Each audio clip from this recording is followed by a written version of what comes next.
قرآن پاک کا یہ اعلان کہ وَإِذَا مَرِضْتُ فَهُوَ يَشْفِينِ،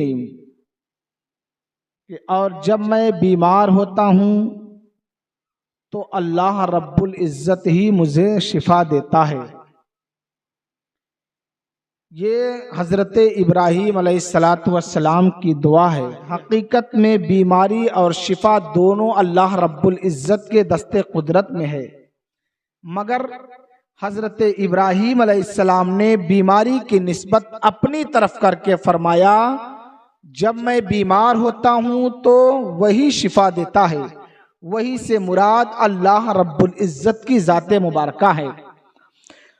اب میں آپ کو بتاؤں کہ اللہ رب العزت بندوں کو آزمانے کے لیے بیماریاں بھی دیتا ہے اور بندوں کو آزمانے کے لیے شفا بھی وہی دیتا ہے، بلکہ یوں سمجھیں کہ ہر چیز کے مسئلے میں اللہ رب العزت کو جو اس کی شان کے لائق اختیار حاصل ہے کہ وہ کبھی بندے کو آرام دیتا ہے تو کبھی بندے کو تکلیف دیتا ہے، کبھی بندے کو اولاد دے کر کے آزماتا ہے تو کبھی بندے سے اولاد لے کر کے آزماتا ہے، کبھی بندے کو مال دے کر کے آزماتا ہے تو کبھی بندے سے مال لے کر کے آزماتا ہے۔ یعنی اللہ رب العزت بندے کو آزماتا ہے اور یہ اس کی قدرت میں ہے کہ وہ اپنے بندوں کو آزمائے۔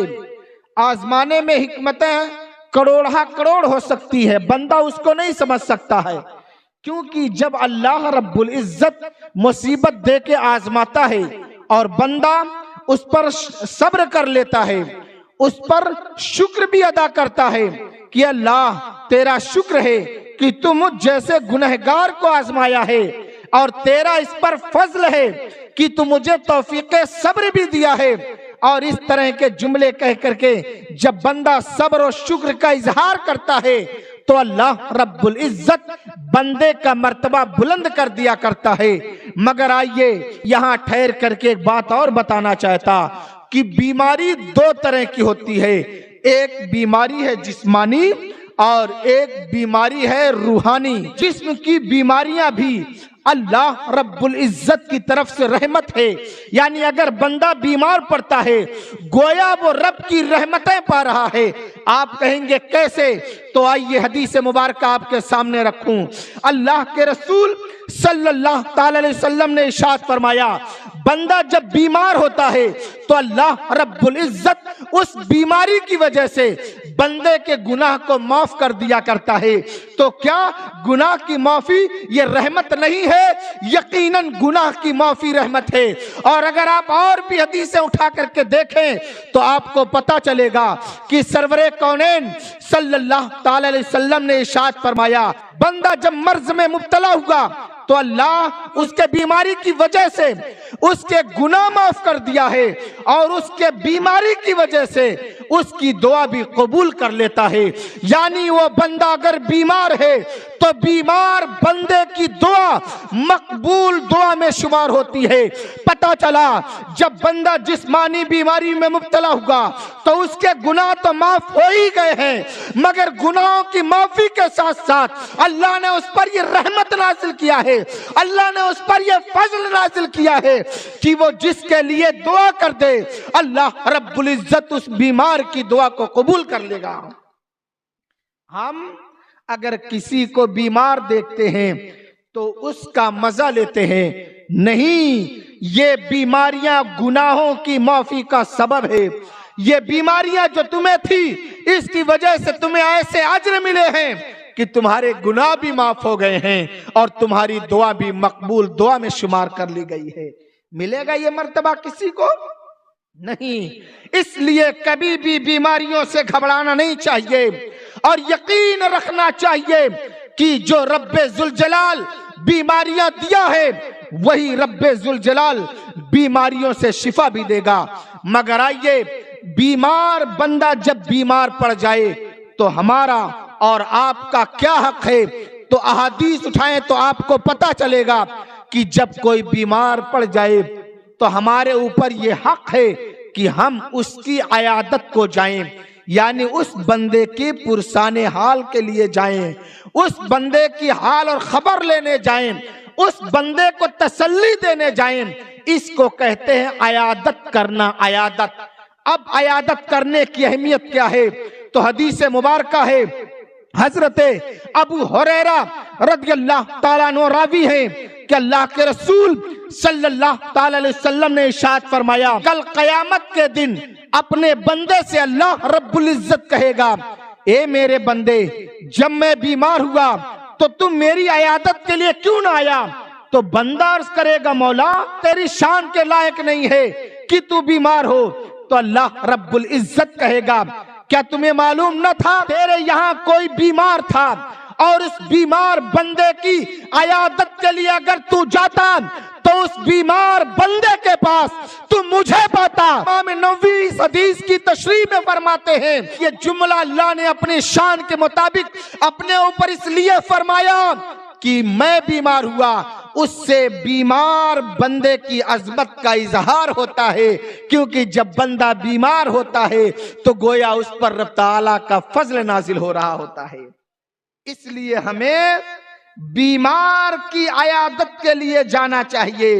اب آؤ میں آپ کو بتاؤں کہ بیمار کی عیادت کی یہ اہمیت ہے کہ گویا بندہ رب کے حکم پر عمل کیا، مگر جب بیمار بندے کی عیادت کے لیے ہم جاتے ہیں تو ہمیں کتنا ثواب ملتا ہے۔ تو اس پر بھی حدیث مبارکہ موجود ہے کہ حضرت مولا کائنات رضی اللہ تعالیٰ عنہ راوی ہیں، فرماتے ہیں کہ اللہ کے رسول صلی اللہ تعالیٰ علیہ وسلم نے ارشاد فرمایا، بندہ جب کسی مریض کی عیادت کے لیے اس کے پاس جاتا ہے، اس پر 70,000 فرشتے رحمت کی دعا کرتے ہیں۔ یعنی اگر صبح گیا تو اس جانے والے بندے پر 70,000 فرشتے صبح سے شام تک رحمت کی دعا کرتے ہیں، یعنی درود نازل کرتے ہیں۔ اور اگر شام میں جاتے ہیں تو شام سے لے کر کے صبح تک 70,000 فرشتے ہمارے اوپر رحمت کی دعا کرتے ہیں۔ 100-200 نہیں، 70,000 فرشتے، معمولی مت سمجھیے۔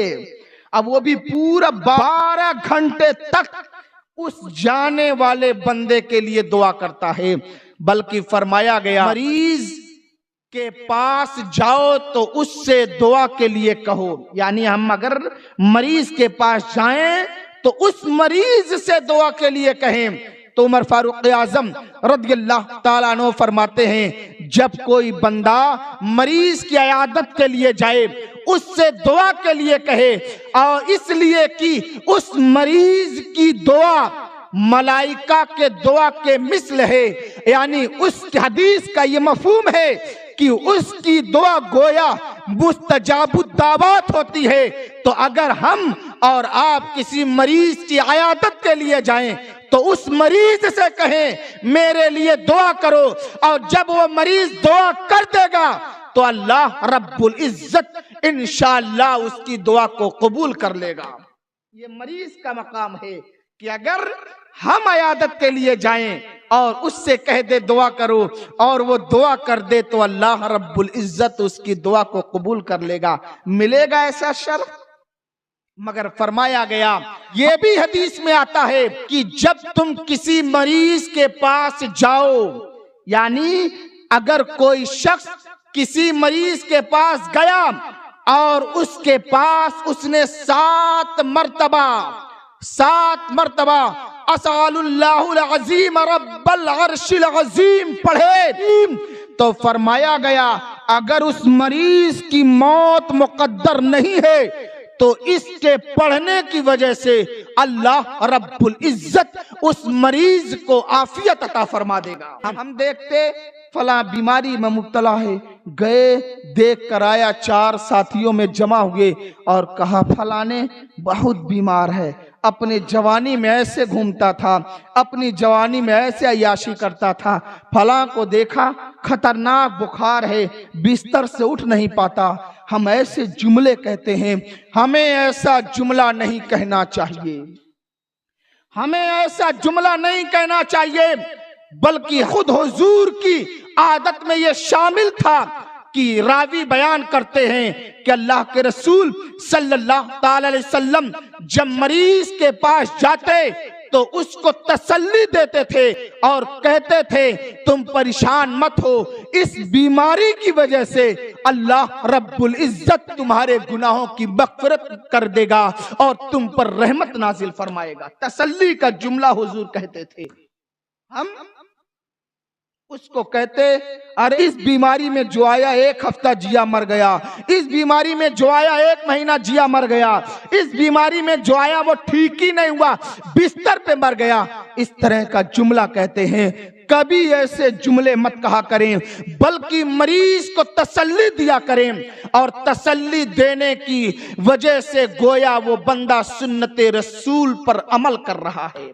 اگر وہ مریض کو تسلی دیتا ہے تو گویا حضور کے سنت پہ عمل کر رہا ہے۔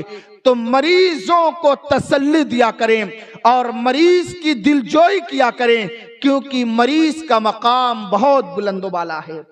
اس لیے اب مریض کو بھی چاہیے کہ اس کو اچھی وہ دوا کرائے، کیونکہ حضرت ابو ہریرہ رضی اللہ تعالیٰ عنہ راوی ہیں، فرماتے ہیں کہ اللہ رب العزت کوئی ایسی بیماری نازل نہیں کی جس کی وہ دوا نازل نہ کیا ہو۔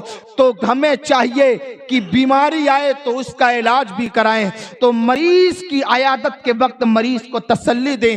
بلکہ نیو یارک میں ایک ہاسپٹل کے اندر ریسرچ کیا گیا پیشنٹوں کے اوپر، مریضوں کے اوپر، تو جن مریضوں کے پاس لوگ ان کے رشتہ دار، دوست، احباب یا دیگر افراد دلجوئی کے لیے جاتے، مریض کو تسلی دیتے، گھبراؤ نہیں، تم جلد ٹھیک ہو جاؤ گے، ارے پریشان ہونے کی کوئی بات نہیں ہے، آپ ٹھیک ہو جائیں گے، آپ کا چہرہ بہت اچھا دکھ رہا ہے، پہلے سے آپ کی صحت بڑی اچھی دکھ رہی ہے، اس طرح کے تسلی شدہ جملہ جب نیو یارک کے ہاسپٹل میں پیشنٹوں کے سامنے کہنے والوں نے کہا تو ریسرچ بتاتی ہے ان بیمار شدہ بندے کی بیماریاں جلد ٹھیک ہوتی رہی، اور جس بندے کے پاس کوئی نہیں جاتا رہا اس کی بیماریاں جلد ٹھیک نہیں ہوتی رہی۔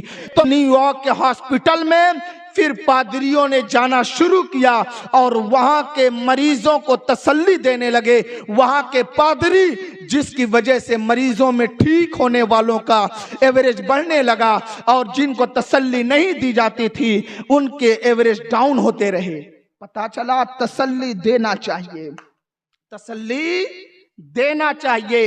اور بیماریاں تو رحمت ہے، میں نے شروع میں آپ کو بتایا کہ بیماریاں کیا ہے؟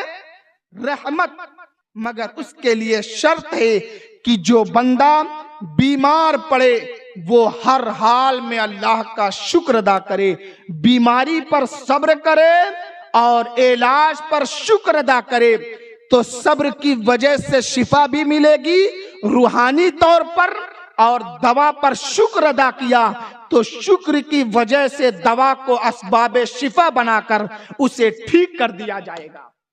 اس لیے دونوں کریں، شکر بھی ادا کریں اور صبر بھی کریں، تو بندہ جب شکر بھی ادا کرے گا، صبر بھی کرے گا، تو اس کے لیے گویا کہ وہ بیماری رحمت بنا دی جائے گی۔ تو کبھی آج تک ہم نے اگر ایسا کیا تو اللہ معاف کرے، مگر اب جب بھی بیماروں کے پاس جائیں تو نیتیں یہ ہوں کہ میں اللہ کی رضا کے لیے جا رہا ہوں، میں شریعت کے قوانین پر عمل کرنے کے لیے جا رہا ہوں، میں مریض کو تسلی دینے کے لیے جا رہا ہوں۔ ان نیتوں کے ساتھ آپ جائیں گے تو آپ کو ثواب ملے گا، مثلا 70,000 فرشتوں کی رحمتیں اور بھی بہت سے نیکیاں آپ کو ملیں گی۔ اور اگر آپ ان نیتوں سے نہیں بلکہ اس کو تکلیف دینے جاتے ہیں تو پھر اپنے بارے میں بھی آپ سوچ لیں اور میں بھی سوچ لوں۔ یہ میں نے اب تک سنتا رہا، لوگ مریض کو سنتا رہا، دیکھا کم کہ لوگ مریض کے پاس جاتے تو گھن محسوس کرتے، اس کے بارے میں نہ جانے کیا سے کیا گڑھ لیتے۔ نہیں، مریض سے کبھی گھن نہیں کرنا چاہیے، کیونکہ جو مریض کو تکلیف دیتا ہے بقول بزرگوں خود بندہ اسی تکلیف میں مبتلا ہو سکتا ہے۔ ہو سکتا ہے، اس لیے آپ اس کا خیال کریں۔ اللہ رب العزت مجھ کو اور آپ سب کو بیمار بندوں کی عیادت کی توفیق عطا فرمائے۔